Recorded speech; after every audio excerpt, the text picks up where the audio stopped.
तो हेलो दोस्तों, आप लोगों का फिर से एक बार स्वागत है आपके अपने यूट्यूब चैनल ऑलवेज स्टडी पर। तो दोस्तों, आप लोग यहाँ पर देखेंगे वार्षिक परीक्षा 2024 सामान्य हिंदी पेपर कक्षा 11।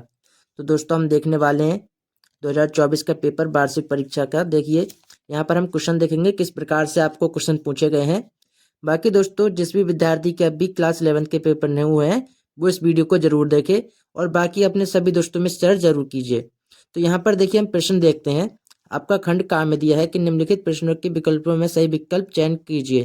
तो यहाँ पर आपका क्या दिया है, महावीर प्रसाद द्विवेदी लेखक हैं।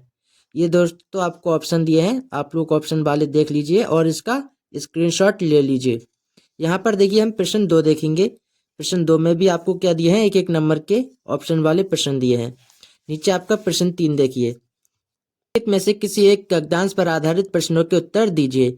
यहाँ पर देखिए दोस्तों, आपको 5 प्रश्न दिए हैं और प्रत्येक प्रश्न है वो 2 नंबर का है। तो यहाँ पर देखिए, ये आपका दिया है गद्यांश, तो इसमें आप देख लीजिए बाकी कौन से चैप्टर का है और इसका संदर्भ भी दोस्तों आपको लिखने को आता है।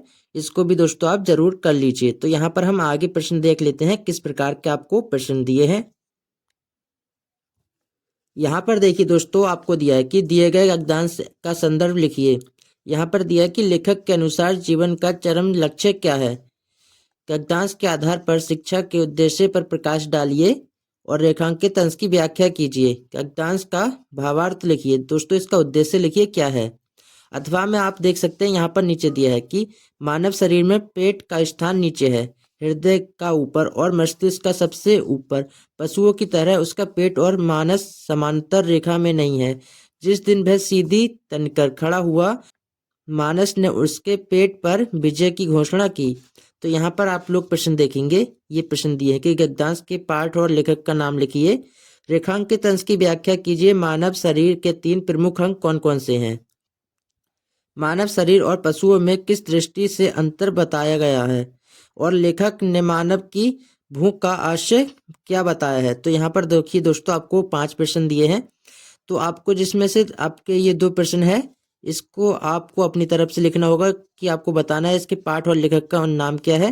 बाकी दोस्तों, ये जो आपके 3 प्रश्न है, इसका जो आपको उत्तर देना है इसमें से बताना है। देखिए, यहाँ पर आपका बता दिया गया है, हृदय बता दिया गया है, मस्तिष्क बता दिया गया है और पेट बता दिया है। तो यहाँ पर आप देखेंगे कि प्रमुख अंग कौन कौन से हैं। तो 3 यहाँ पर पूछे, 3 आपको इसमें दे दिए गए हैं। यहाँ नीचे आप प्रश्न 4 देखेंगे, निम्नलिखित में से किसी एक पद्यांश पर आधारित प्रश्नों के उत्तर दीजिए। यहाँ पर भी देखिए दोस्तों, आपके 5 प्रश्न है और प्रत्येक प्रश्न आपका 2 नंबर का है। यहाँ पर आप देख लीजिए, बाकी आप चाहें तो इसका स्क्रीनशॉट ले लीजिए। जिसका भी पेपर दोस्तों नहीं हुआ है उसको ये वीडियो शेयर जरूर कीजिए। यहाँ पर नीचे आप प्रश्न 5 देखेंगे कि निम्नलिखित में से किसी एक लेखक का जीवन परिचय देते हुए उनकी प्रमुख कृतियों का उल्लेख कीजिए। यहाँ पर देखिए दोस्तों, 80 शब्द में आपको बताना है। तो आपको 3 ऑप्शन दिए हैं कि रामवृक्ष बेनीपुरी और राहुल सांकृत्यानंद, डॉक्टर संपूर्णानंद। तो दोस्तों, मैंने आपको पहले ही बता दिया था कि आपके कौन कौन से जीवन परिचय इंपोर्टेंट है, जिसमें मैंने आपका संपूर्णानंद बताया था। तो देखिए, नीचे आप देखेंगे कि आपके कवि दिए हैं, तो इसका क्या करना है, साहित्य परिचय देते हुए उनकी प्रमुख कृतियों का उल्लेख करना है। यहाँ पर देखिए तुलसीदास, महाकवि भूषण और बिहारी लाल। तो देखिए दोस्तों, मैंने आपको तुलसीदास बताया था उसमें। तो ये आपके दोनों इंपोर्टेंट इसी में आ गए जो मैंने आपको बताए थे।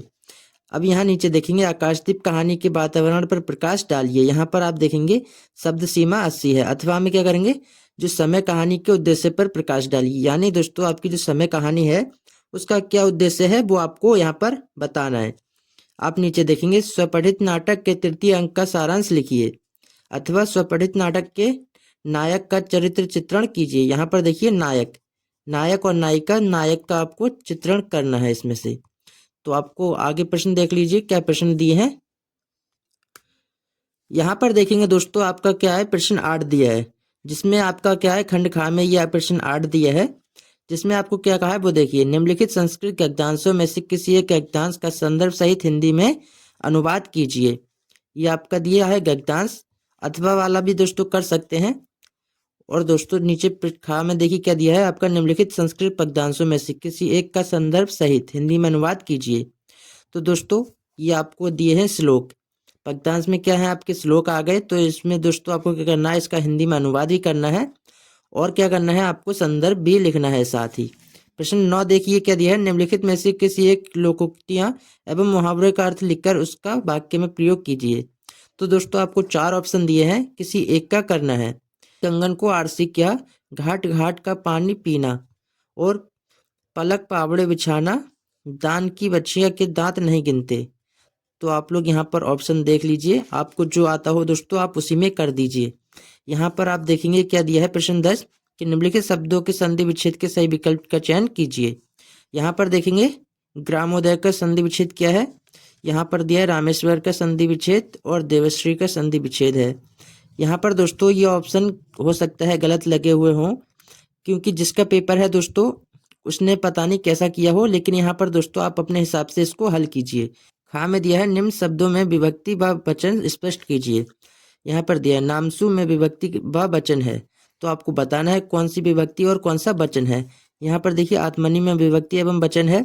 नीचे आपका प्रश्न 11 क्या दिया है वो देखिए कि निम्नलिखित शब्द युग्मों का सही अर्थ चयन करके लिखिए। यहाँ पर देखिए जलज और जलद दिया है, तो इसका दोस्तों ऑप्शन क्या हो जाएगा आपका, ये सही हो जाएगा कमल और बादल। तो आप लोग इसको कर लीजिए। बाकी हम इसमें आगे भी अपने प्रश्न देख लेते हैं किस प्रकार के आपको प्रश्न दिए हैं।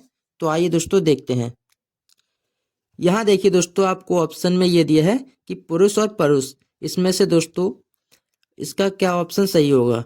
तो यहाँ पर आप देखेंगे पुरुष का क्या मतलब होता है आदमी और परुष का क्या होता है कठोर, तो यहाँ पर ये आपका ऑप्शन सही है। यहाँ नीचे देखिए निम्नलिखित शब्दों में से किसी एक शब्द के 2 अर्थ लिखिए। तो यहाँ पर दोस्तों चंद्रमा, कर और कनक, तो दोस्तों मैंने इसके बता दिए थे कर और कनक के कौन कौन से हैं। तो यहाँ पर कर का मीनिंग क्या होता है टैक्स और दूसरा कर्ण, तो यहाँ पर कनक सोना और धतूरा। नीचे आप देखिए निम्नलिखित वाक्यांशों के लिए एक शब्द का चयन करके लिखिए। जिसने इंद्रियों को जीत लिया हो उसे क्या कहते हैं। नीचे आप देखिए जिसकी उपमा ना दी जा सके, वहां पर देखिए अब देखिए घा क्या दिया है आपको कि निम्नलिखित में से किन्हीं 2 वाक्यों को शुद्ध करके लिखिए। ये आपके ऑप्शन दिए हैं, इनमें देखिए क्या दिया है महेश नित्य गीता को पढ़ता है। यहाँ पर देखिए शिक्षा पद्धति बदलना चाहिए, दोनों सेनाओं में घोर घमासान युद्ध हुआ, 3 आदमी के टिकट ले लो। ये दोस्तों आपको ऑप्शन दिए हैं, आप देखिए इनको सही करके लिखना है 2 को। यहाँ नीचे आप देखिए प्रश्न 12 क्या दिया है कि हास्य रस अथवा शांत रस के स्थायी भाव के साथ उनकी परिभाषा और उदाहरण सहित लिखिए। तो दोस्तों हास्य और शांत रस, जिसमें मैंने आपको हास्य रस बता दिया है, तो आप लोग दोस्तों देख सकते हैं हमारी वीडियो में जाकर। यहाँ देखिए आपको क्या दिया है रूपक अलंकार अथवा उत्प्रेक्षा अलंकार का लक्षण उदाहरण सहित लिखिए।